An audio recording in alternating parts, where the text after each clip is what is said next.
Hello dear friends, welcome to the first video on linear programming problem. After watching this video, you will be able to understand what are the optimization problems, what are the linear programming problems, that is LPP, mathematical modeling or formulation of LPP, important terms used in LPP, essential characteristics of LPP, properties of LP model and different types of LPP. Now let us consider an example to understand the concept of linear programming. A furniture dealer deals in two items, that is tables and chairs. He has a limited amount of 40,000 rupees to invest and he has storage space of at most 50 pieces. Okay. The cost of a single table is 2,000 rupees and that of a chair is 400 rupees. Okay. Now he estimates that from the sale of one table he can make a profit of 200 rupees and that from the sale of a single chair he can earn a profit of rupees 50.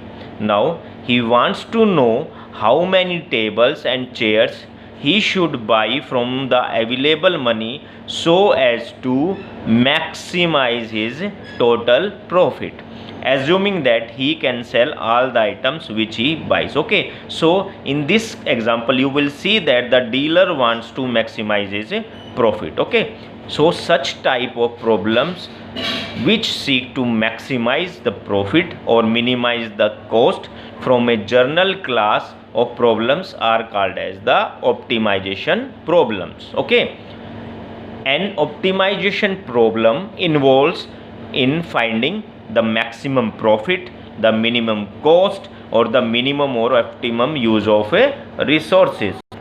Now what is linear programming? So a linear programming is a special but an important class of optimization problems. Okay, linear programming problems have wide applications such as in industries, in commercial activities or in management science. Okay, so now let us understand how we can mathematically formulate a linear programming problems. Okay, so let us consider the example again. Okay, in this example we observed that the dealer can invest his money in buying tables and chairs or combination of both. Okay, also he would earn different profits by following different investment strategies. Okay, also there are two constraints, that is he has a limited amount that is of 40,000 rupees to invest and also he has a limited space, that is he can store only 50 pieces. Okay, now let us initially suppose that he decides to buy tables only and he will not buy any chair. So in this case you will see that from the amount of 40,000 rupees at a cost of 2,000 rupees per table he can buy 20 tables. Okay, so also it is given that in the example that on a single table he can earn a profit of 200 rupees. So after selling of all the 20 tables he can earn a maximum profit of 4,000 rupees. Now if we will consider another case, that is if we consider that he will buy now chairs only and he will buy not even a single table. So with his limited capital of 40,000 rupee, okay, if he can buy only 100 chairs.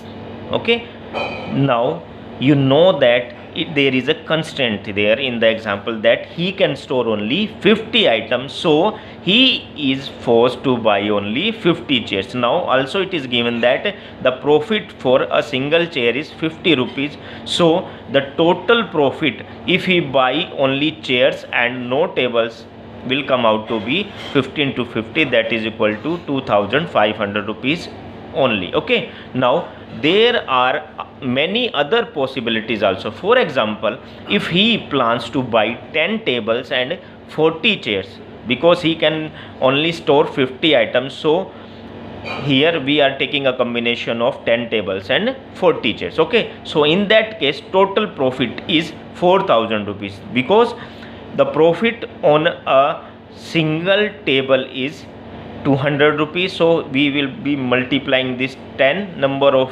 tables with this profit of 200. Also, if he will buy 40 tables, the profit will be 50 into 40. So the total profit will come out to be 4000 rupees. Okay, so the dealer can invest his money in different ways and he would earn different profits by following different investment strategies. Okay, now what is the main issue, or we can say that now the problem is how should he invest his money in order to get maximum profit. So the aim of dealer is how he has to buy the tables or chairs in numbers that the total profit will be maximum. Okay, now for that purpose let us formulate the problem mathematically.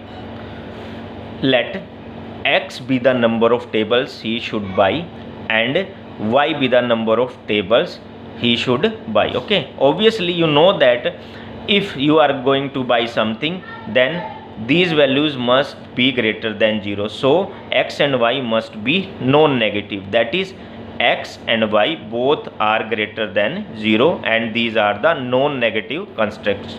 Okay, so let us give this x greater than equals to 0 or y greater than equals to 0 as a two equation, that is 1 and 2. Okay, now the dealer has two constraints or limitation, that is he has a limited amount to invest, that is the investment amount available with him is 40,000 rupees, and he has a limited storing space, that is he can store only 50 items. Okay, so let us state these values also mathematically. Okay, now you will see that this is the investment constraint, that is he has only 2000 rupees as a cost for a single table. So 2000 into x plus 400 is the cost of a single chair. So we will multiply this y with this 400. Okay, now the total amount available with him is 40,000. So this is the first constraint or constant equation. Okay, so if you will take a common of 400 from this entire equation, you will see that the new equation will be 5x plus y, and it cannot be greater than 100. Okay, so this is the third equation and the first constraint. Now the second constraint is that he has a limited space, that is he cannot store more than 50 items. Okay, so the dealer wants to invest in such a way that he can earn maximum profit, say z, which stated as a function of x and y and is given by z equals to 200x plus 50y, and this is the fifth equation. You know that we have to maximize the profit, so we can say that this is z. Okay, so this is the fifth equation. So finally we can formulate this LPP as maximize z. This is the objective function, that is he has to optimize his profit, and this comes out to be 200x plus 50y and subjected to the constraint 5x plus y less than equal to 100 and x plus y less than equals to 50, and you know that x and y are always greater or equal than 0. So in this case we have to maximize the linear function z subjected to certain condition determined by a set of linear inequalities with variables as a non-negative. Okay, also we can have problems where we have to minimize the linear function subjected to certain conditions. So here comes out to be the definition of LPP. So a LPP is one that is concerned with finding the optimum value, that is maximization of profit or minimization of certain kind of cost of a linear function called as the objective function of several variables such as x and y. Okay, subjected to the condition that the variables are non-negative and satisfy a set of linear equalities called linear constant. So this is the linear programming problem. Okay, also remember one thing, that the term linear implies that all the mathematical relation used in the problem are linear relations. That is, while the term programming refers to method of determining a particular program. Okay, please remember that all the equations that will be used in linear programming are of linear type. Now let us study the two important terms used in LPP. First one is the objective function. Okay, it is a linear function represented as z is equal to ax plus by, where a and b are constants which has to be maximized or minimized, and it is called as a objective function. Okay, now the second term is constants. These are the limitations available in the linear programming problem. Okay, and the linear equalities or equation or restriction on the variables of a LPP are called as the constants. Okay, the condition x is greater than equal to 0 or y greater than equal to 0 are called as the non-negative restrictions. Now there are certain characteristics of linear programming model. Okay, these are, first one is the limited resources, that is the number of resources available. For example, the labors, the material or equipments or the finance, these are always the limited resources. Okay, objective, second is the objective, refers to aim to optimize, that is whether we have to maximize the profit or to minimize the certain type of cost. Okay, third characteristics of an LPP model is linearity. Okay, you will see that if there is an increase in labor output, there will be a proportional increase in output. So there will always be linearity in an LPP equation. Okay, now the fourth characteristic is the homogeneity. Okay, the products, workers, efficiency and the machine are assumed to be identical for each type of problem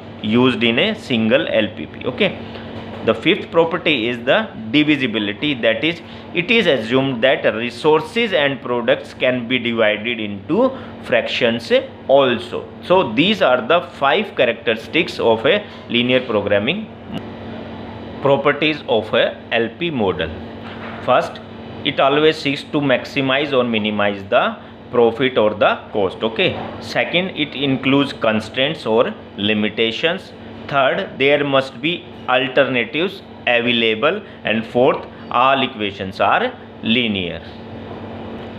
Different types of LPP problems are there. Okay, for example, manufacturing problems, diet problems, transportation problems. In case of manufacturing problems, the main aim is to maximize the profit, and we always try to minimize the labor cost, construction cost or the material cost. So these can be solved with the help of linear programming problems. Also the diet type of problems are there. In these type of LPP problems, we determine the amount of different kinds of constituents or nutrients which should be included in a diet so as to minimize the cost of a desired diet. Okay, also there are transportation problems. In these types of LPP problems, we always try to minimize the cost of transportation of goods from source to the distributor or from the factory to the customer. So this is the basic introduction of linear programming problem. So after that, we will study the different methods to solve the linear programming problems.